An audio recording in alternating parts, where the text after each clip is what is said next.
Doing awesomeness. Hello everyone, and welcome to another incredible holiday special, our last episode of the year, Lotus Arising. We're here with Paty Mariposa, holistic healer. How you feeling today, Paty? I'm feeling fabulous. Drinking some yummy tea, enjoying this beautiful afternoon with you. I'm glad to be here, glad to be on this amazing earth. So am I. So happy to have you here. And I see the sign with the chakra and the centers and the crown and the third eye and the throat and the heart and the navel and the sacral and the root. And I'm like, I feel aligned in this room. Yes. I love it. I love the crystals. I love the healing, the holistic wellness. So how long have you been into holistic wellness? Well, before holistic wellness, I've been a social worker for over 20 years. Oh, wow. So I've always been working with trauma, people who've been struggling with a lot of stress, a lot of challenges in their life. And so I've used talk therapy as our primary method of helping them to understand what's going on and what they can do differently. And then holistic wellness or holistic or complementary medicine, I mean, there's so many different terms, came into my life, as with many other people that I've known on this journey, through personal experience. My sister at 31 was diagnosed with cancer, lung cancer. I'm so sorry. And she chose holistic care. And what that meant for her is being aware of what she was eating, seeing a therapist, being mindful, using sound healing, raw food. So many different techniques, honestly, that she learned, mindfulness, meditation. And that really opened my eyes to another way of healing that in social work we were never taught. We do know that stress, any trauma is held in the body, but I didn't understand during social work how to let it go physically. And so with energy healing, I've been able to balance. So we do talk therapy, we do coaching, find out where the person is, where do they want to go, and then we also complement with energy healing to help the body relax and then be able to heal itself. Wow. And how important would you say raw organic food is as far as for our body, our internal organs, and living the longest? Well, that's a really good question. The thing is, each person is different. Mm-hmm. So one thing that I found with my sister, she was doing the raw vegan diet. And I don't know if that honestly was a really good path for her, because it caused a lot of other physical health issues, a lot of bloating. She felt kind of bad. Do you know what her blood type was? See, that's the thing. She went to an institute to learn about raw food and learn how to do it. But I don't believe, again, the questions you ask now, back then I had no idea, because she was like, I'm doing raw food. I'm like, what is that? I'm like, that's like a piece of carrot, you know. I had no idea what she was talking about. She would like wear like green masks, drink these like wheatgrass shots. She's like, here, and I'm like, that tastes like grass. She's like, it's wheatgrass. I'm like, that tastes gross. I can't. And funny enough, now I'm like, oh, that's like, it's wheatgrass. So it's like tables have turned. It makes sense. So I believe if she would have gone to a holistic practitioner, an integrative doctor who at the same time could have complemented and made sure that raw food was good for her at this time, then it could have worked for her. But she would also, I know she was doing raw food, and then sometimes she would slip and drink like bottles of wine and eat cookies, you know, when she would hit her low points. Mm-hmm. So whatever good she was doing, that would shock her system. So that happens to some people. It's like you either stay that lifestyle or something. So as far as medications, I've seen that happen to people where they stop taking certain medications, or maybe they were even addicted to something as severe as meth or heroin, and they stopped and they started again, and the stopping and the starting, that actually can kill you more than just the doing. Yes. And that is terrifying to think, but that sounds like that's what happened. Exactly. So it's I believe if you do go raw food or vegan or vegetarian, whatever lifestyle you choose that's different from your norm, work with somebody, a professional, who can support you with that to make sure that's going to be the right fit for your body. And I'll give an example. I've seen a lot of people who are vegan, and that all of a sudden they would get cravings like craziness for meat. And then they would feel guilty. Like, I'm getting a craving. And I was like, then it's important to follow through. Understand, why are you getting that craving? What is your body wanting? Because cravings is our body saying there's something there's not enough of. Yes. Kind of like when people eat chalk or dirt, it's because they're craving some kind of nutrient that they're missing. Yeah. So that's why I say check to see what your body wants and then go for that. But again, be mindful, because if your body's constantly like, I want ice cream or donuts, Of course. then what are you feeding? Yeah. Are you feeding really your nutrition, or are you feeding your emotions? And And usually that's what interesting happens. that you say that about the blood types, because I had a nutritionist who taught me about blood types in a certain sense, where she said, according to your blood type and which blood type am I, and I told her, and she gave me information. She said, depending on what our blood type is, that it depends on if we're supposed to eat meat or not, or what types of meat our body can actually process. So I found that really interesting. She said certain people's blood types won't allow them to not have meat.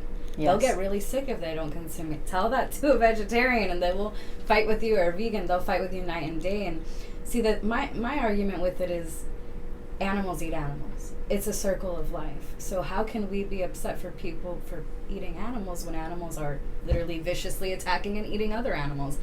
I think I find it all hysterical, kind of ridiculous. Now, is it cruel the way we're doing it? Yes, Of course. I completely agree that it's cruel, but I'm also not here to fight with I vegans, know. so guys, don't be mad at us. We just have opinions and thoughts. Yeah, And we're humans. but I think at the end of the day, what's important, because I've seen a lot of people who were vegans and went back to eating animal meat with much more awareness, Yes. but paying attention to their body. And maybe not consuming as much. Exactly. So it's really paying attention to what is your body wanting. Because, for example, that's why I actually don't listen to blood type, because I'm O positive and I should be eating meat.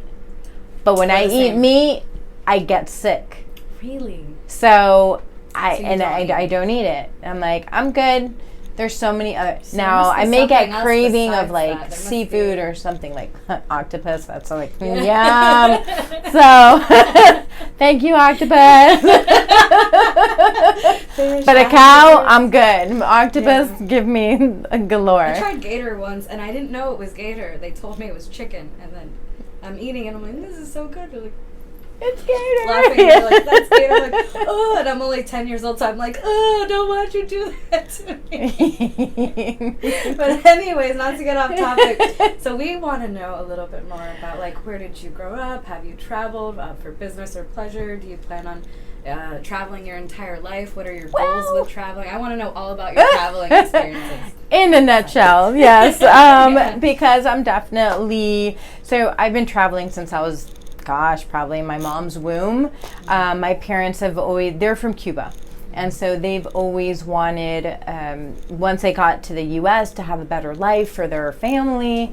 They met actually in Puerto Rico and had my brother there, and then moved to Ohio, had my sister there, and then moved is to so Miami. different. I know. In Puerto Rico, they're both. That's where they met. What are They're the both odds? like Cuban. And so they've always loved traveling, and they would take us, and being the youngest, I would always go with them. I was like, okay. What's So been I was exciting for you? like, How was that experience as a I child? loved it because that's where I saw myself thrive. Yes. When I would leave the country, leave what I'm not comfortable with, I don't know anybody, It's exciting. my parents were like, how are you making so many friends? Everywhere Back you went. home, I had no friends. Yeah. In Miami, I grew up and was raised here. I barely had any friends. But take me anywhere else, I would have like the whole, like wherever I was, like everybody was like, oh, Paty, yes, we know her. They're like, what is going on? God, I know exactly what I feel. So that I so thrive in traveling, and I've implemented that into my business practice, into my business model. High five to that. Amen It's to a work- that. it's a work in Dream. progress. You see a sign that says "Dream." You are the dream right now. Exactly. So I love traveling. That helps me thrive. And every time I travel, I also help people heal. So I always carry my essential oils. I do energy healing. So somebody's like, I feel bad. I'm like, oh, where's that physical pain? And then they tell me, I'm like, well, I know a technique. Let me help you relax. And I give it to them. And they're like, oh my God, what is that? This is amazing. So I love that. So traveling for me is not only personable, but it's also business. I've actually obtained new clients while traveling. Wonderful. Congratulations. And they're like, thank you. I was meant to travel to meet you. And I'm like, oh, yes. Oh, and you inspire them to do the same and that, hey, yes, you can do this too. It's not difficult to do.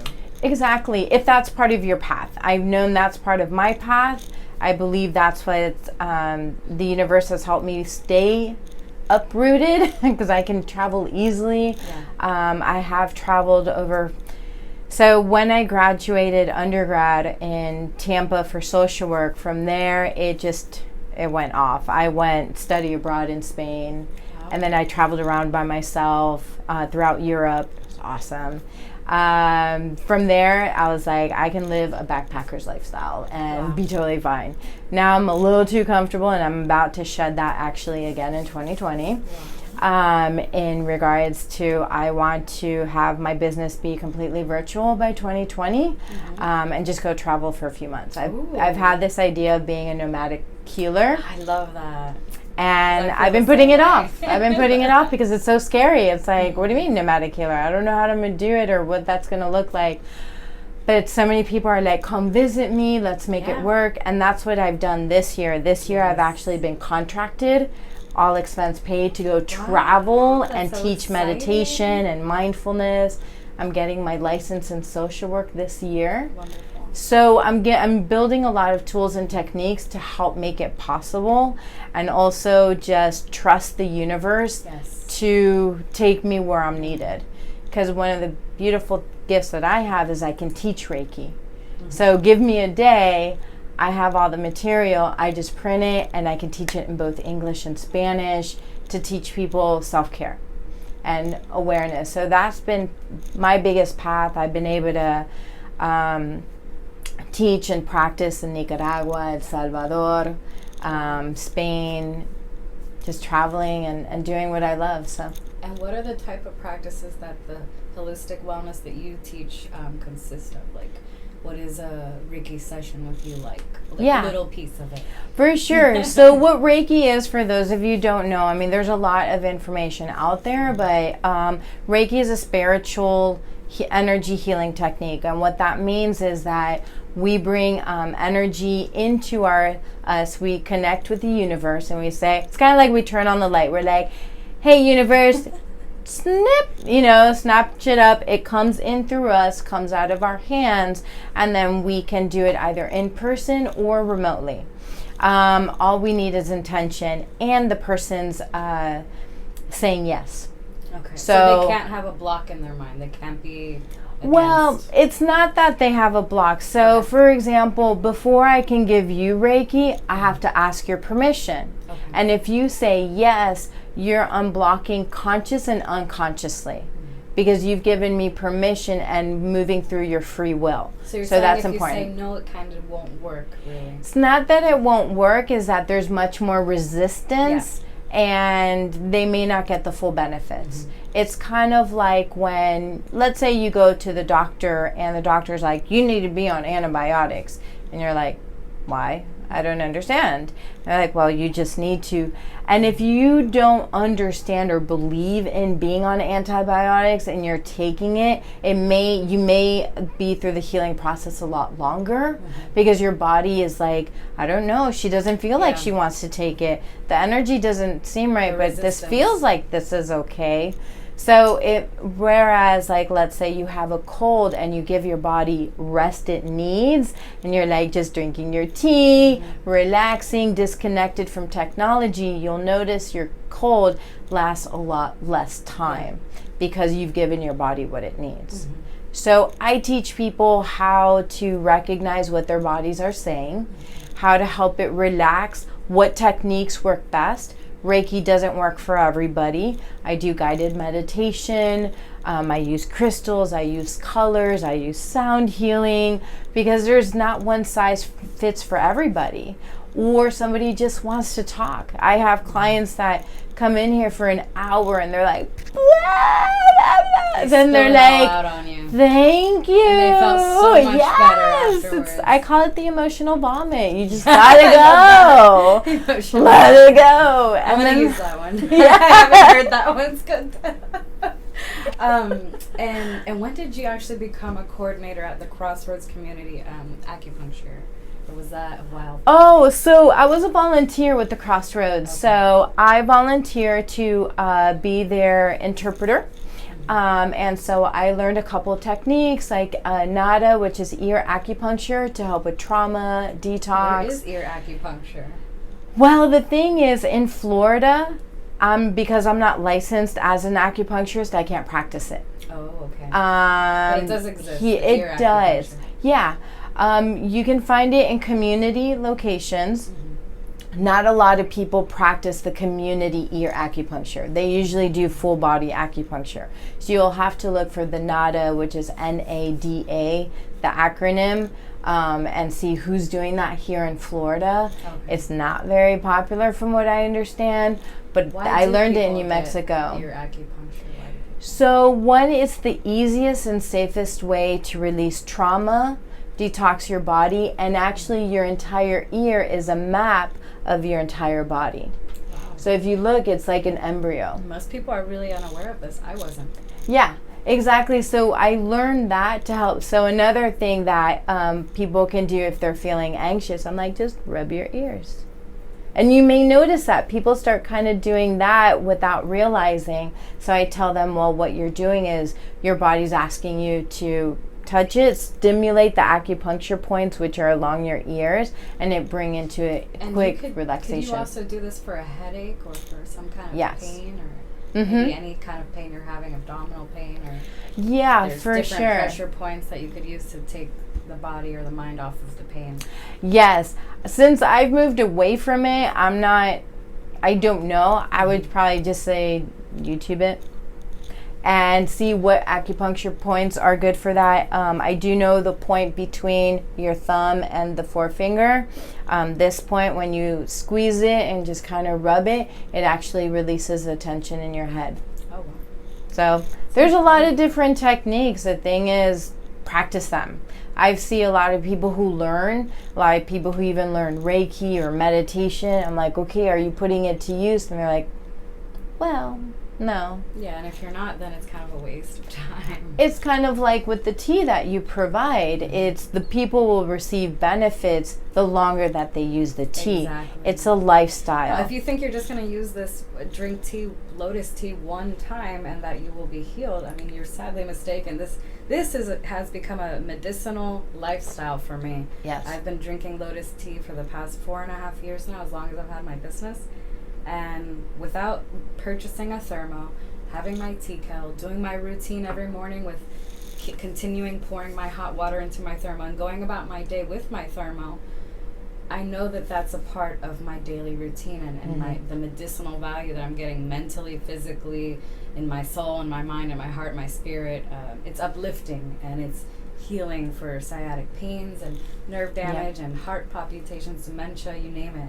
It's helpful. So these things kind of just cross and they connect and they're one. That's why we're here right now. Exactly. And that's the most important thing is like no matter what lifestyle you choose, it's about doing it with awareness instead of like complaining. Like I have a lot of clients who are like, well, I need to lose weight, so I need to go to the gym every day. It's like, are you doing that now? Well, no. It's like, okay, well, let's be more practical about it. Well, you also have to put in that good intention too. It's like you can't just say, I want to lose weight, and then there's really you're just walking, but maybe you're just still eating honey buns and cake. Exactly. And it's not helping you in any way, shape, or form. So it's a matter of balance, I think, in my opinion. It is. It's not like you can't eat cake. It's not like you can't eat things that are not as healthy for you. It's just don't do it as often. Exactly, but also looking at what is the reason you're doing it. That's so true. are you going after the honey cakes because it tastes really good, So are you which they addicted do, to the sugar, which you probably are, or is but it not a trigger? realizing? Yeah. Is it reminding you of maybe in your childhood your mom would give it to you as a It could have reward? been that too, yeah. So Going it's back a to lot of past- reasons, but that's where I help with that connection.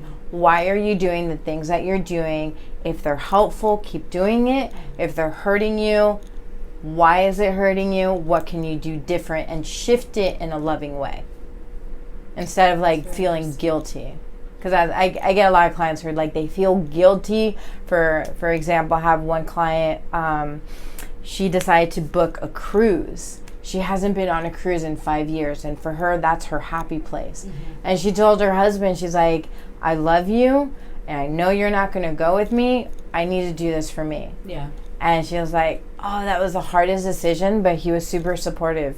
And it was in her mind, she was just like blocking herself. Once she did it, she found what will bring her happiness. She made it happen.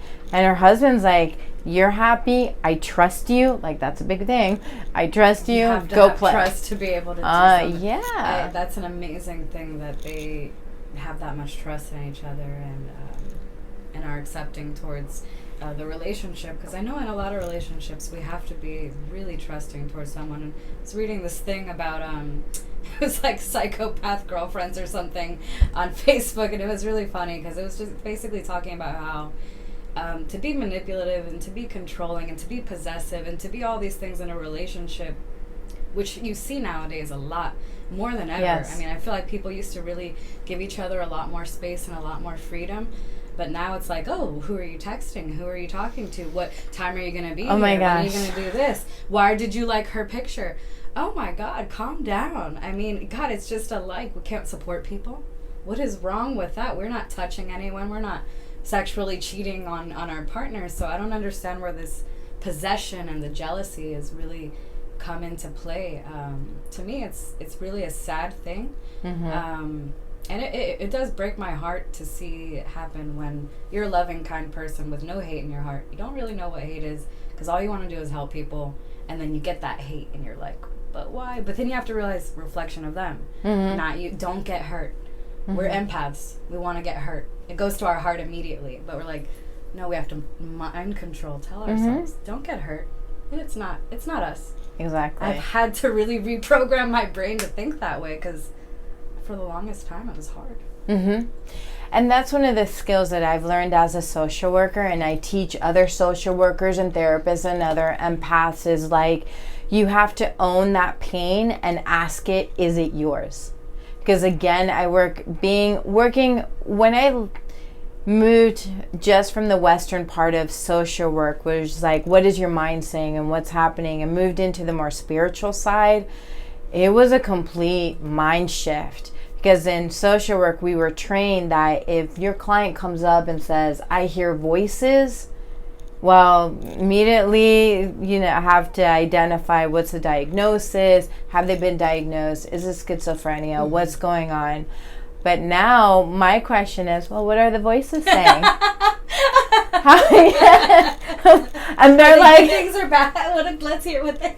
And I remember my first client, when I asked her this, she was like, wait, you believe me? I was like, I have yet to understand what to believe. Like, you have to explain to me, what are the voices? What is the context? Yeah. Where do you see them or hear them? Rather than what are they immediately saying wanting to diagnose you? And here's a medication. Exactly. Go away. It's like, really, let's get down and break it down and find out what this actually is. And a lot of times it's because they have this clairvoyant or clairvoyance practice, so they've since childhood have been able to hear things, but when they told an adult, the adult's like, oh, you're crazy, don't intertwine with that.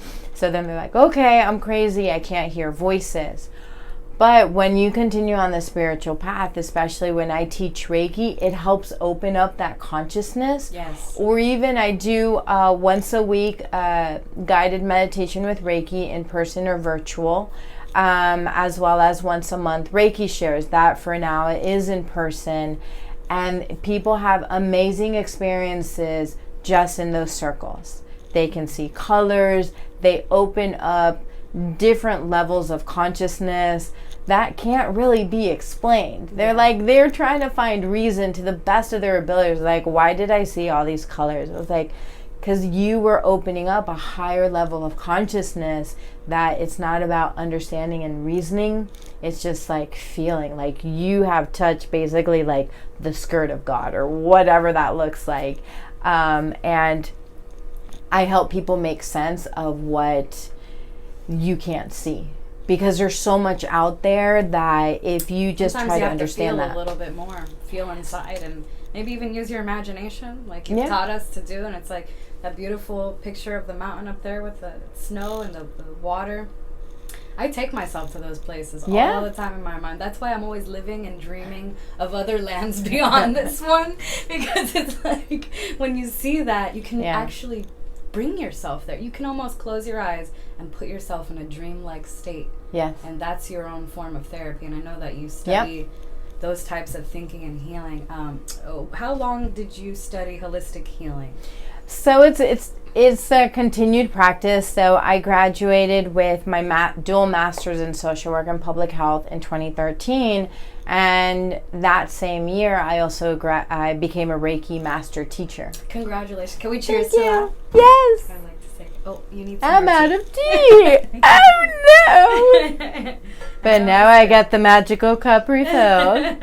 This is great. Gotta take you everywhere. We gotta cheers. Wait. Yay! Cheers to Paty. Congratulations. Thank for you. Inspiring so many people. Yeah, so, and then when I graduated in 2013 and received my Reiki Master certification, I actually moved for 6 months to Nicaragua, and that's where my business was born. Oh my God, I'm just finding this out. Yeah, I was born there because I was working with a nonprofit that ended due to just ridiculousness. Drama. Yeah. I walked away. I was like, don't need this. So I see where you're letting that go right now. You thought about it. You're like, yep. We still got triggered, just letting it go. Exactly. Not here or there. So people started coming to me. They started hearing that I would do Reiki and that I was a therapist. Wow. And then they're like, I need help. I was like, I don't know what to do here, because I was never trained as a private practitioner. Yeah. It was always macro or community based. So I had to rethink everything. You were like the Oracle on the Matrix. Like everyone was trying to find you. Yes, totally. Like, where's Paty? It's like the common question. Where's Paty now? I'm like, I don't know.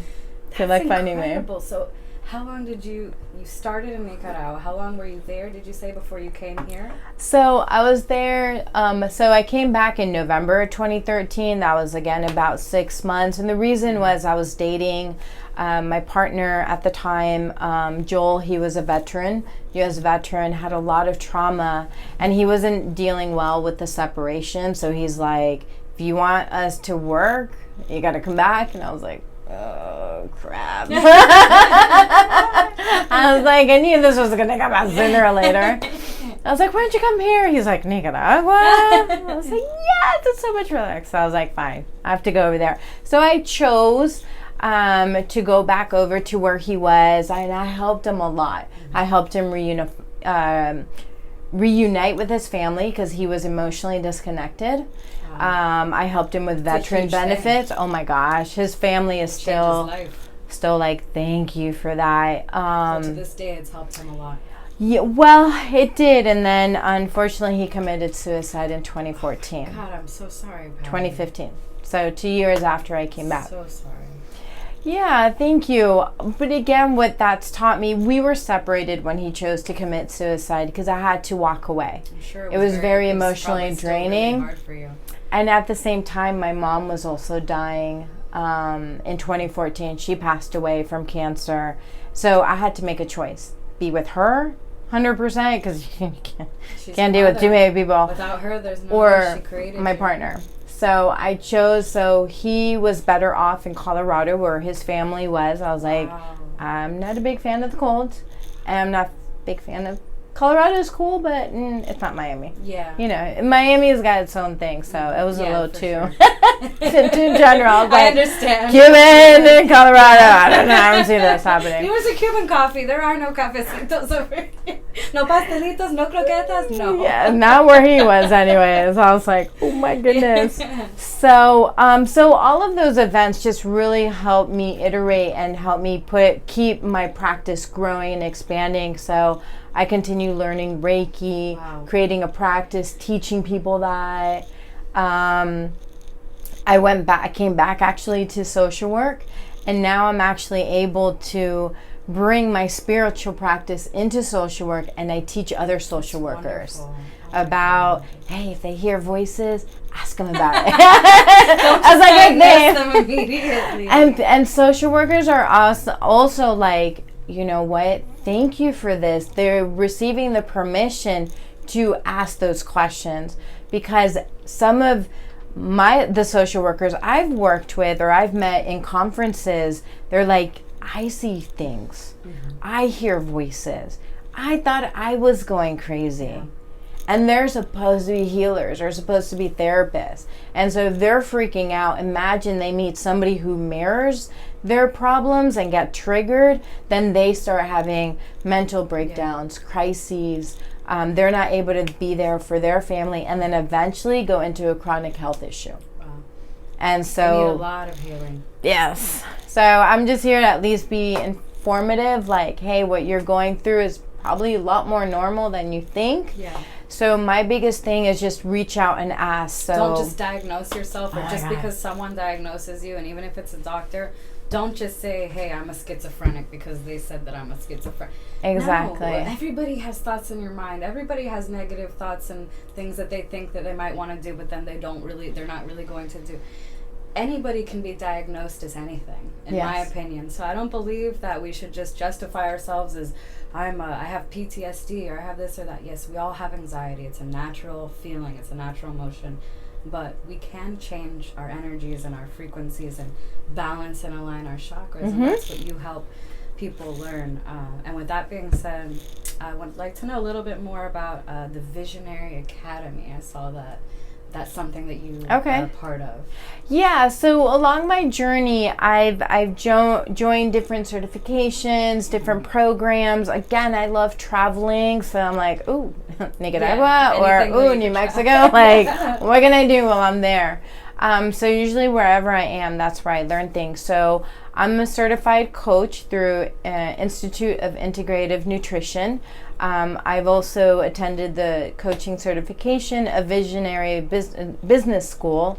And really what it is, it's about bringing together your passion for helping people and creating a business. Because even as an entrepreneur, it's not just about paying the bills. It's how can you bring a bigger impact in serving more people by doing the work that you do.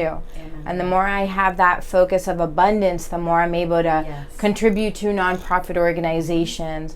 Like I have, again, the Reiki share. I have people donate not to me, but to a nonprofit that I've been supporting. Could be like 40 Ocean or Planned Parenthood, or just somebody say, if you receive benefit, give back. It's not about me because I'm going to always receive. It's about how can you keep giving. So that's my way of giving back when I can.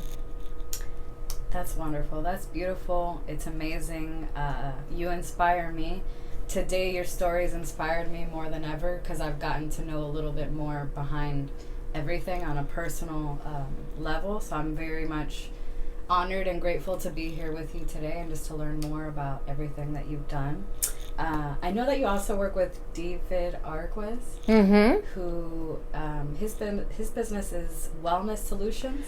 365 Wellness Solutions. Do you know anything a little bit about that you could tell us? Just quickly sum it up. Like, how long has he been doing it? Well, David and I met actually similar to maybe close to when you and I met. We met on the mothership. We were actually we met the same day because we were going to be on a holistic panel. And what I know of David is that his mission and vision is so powerful. He is so 100% focused on helping people find wellness solutions every single day. So we've collaborated in regards if he helps somebody focus on improving their nutrition. So he would be somebody, if somebody came to me and wanted to improve nutrition, I would refer them to him. That way, because nutrition is its own bag of tricks.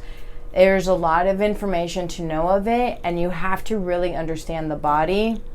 No, I'm good. That's too much detail. He's created because his own formulas. That's his focus. He has a lot of different holistic wellness products. So shout out to David Arguez. He was supposed to be here today, but he had to go to his uncle's 100th birthday. Happy birthday to his uncle. That's pretty incredible. To be living until 100 years old, and that's what these products are doing. That's what this wellness is teaching us, so that we can be well mentally, physically, internally, spiritually, in every aspect. That's what we're here today. Thank you so much for being here. It's been an honor. It's been a blessing. Let our viewers know on Lotus Horizon, where can they find you on social media? How can they contact you if they want to receive Reiki healing? Yes. So we always start with a complimentary conversation, a discovery session, just to get on the phone or get through video, just to make sure we're the right fit. Because I may not be the right healer for you, but I can answer questions to help get you in the right position. Or the right person. As a social worker, I'm amazing at connections. People usually come to me like, I know you know people. I'm like, you have connections with a lot of people, so I would have to agree with that 100%. They find me. We believe in networking, so we really support one another. Like, I know if somebody's looking for more natural teas and stuff, I'm like, oh, I got my person. Go connect, go play, make it happen, and then let the relationships go organically. So how to find me? My website is, all the 3 W's in the front. I always like blah, blah, blah. 3 W's. Mariposas, MARIPOSAS. Holistic, HOLISTIC.com. Or you can find me Facebook, Paty Mariposa, or Instagram, Paty La Mariposa. I know, powerful branding. I created it without even knowing what I was doing. I'm like, and that is staying. And we're flying away. And I see a butterfly on constantly, the wall. So. There's a lot of butterflies. It's all about transformation. We're going to turn into butterflies, and we're going to rise, and we're going to cheers and say thank you so much. Happy holidays. We hope that every single person here has a beautiful holiday season with their family, and if you're traveling, stay safe. Be safe on the roads. It's dangerous. And we're wishing you lots of love and blessings and peace during this time. Thank you so much. Our last episode of Lotus Rising. Until next time, 2020. See you next year. We are rising.